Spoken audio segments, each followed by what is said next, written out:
Assalamualaikum warahmatullahi wabarakatuh. Saya Nasir daripada Nadikom Digital Sdn Bhd.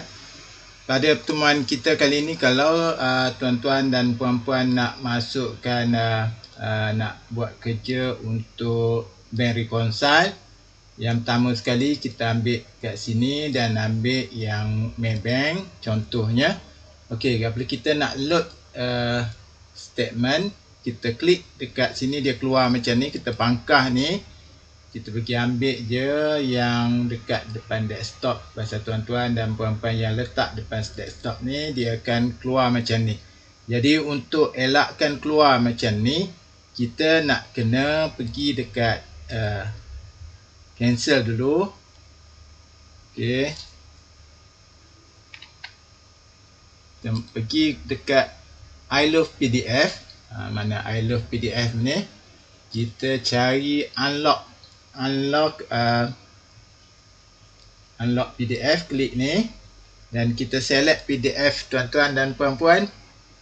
Yang apa ni, ambil depan desktop tadi, kita ambil yang ni dan kita unlock PDF. Okey, apabila kita unlock PDF, dia dah buat macam ni. Kita download semula. Sekarang ni dia keluar yang PDF itu ni, yang unlock ni.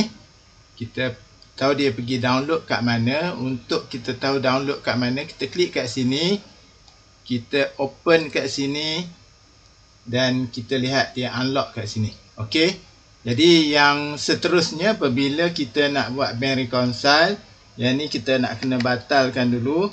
Kita right click ni, klik task manager. Kalau dia hang macam ni, kita klik SQL itu and task dulu. Okey, kita buka semula SQL accounting dan kita masukkan balik password. Kita klik log on dan selepas pada tu kita pergi balik ambil bank reconcile dan kita klik new. Dan kedudukan yang tadi kita ambil semula kat sini. Ambil 2025. Ambil 31. Kita ambil yang Maybank ni. Kita load statement. Kita pangkah kat sini. Okey, kita pergi ambil yang download. Bukan dekat desktop. Ambil yang download. Ambil yang ni. Okey, dia dah keluar macam ni. Kita klik yes.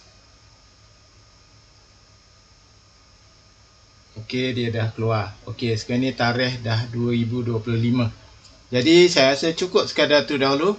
Wallahualam. Assalamualaikum warahmatullahi wabarakatuh.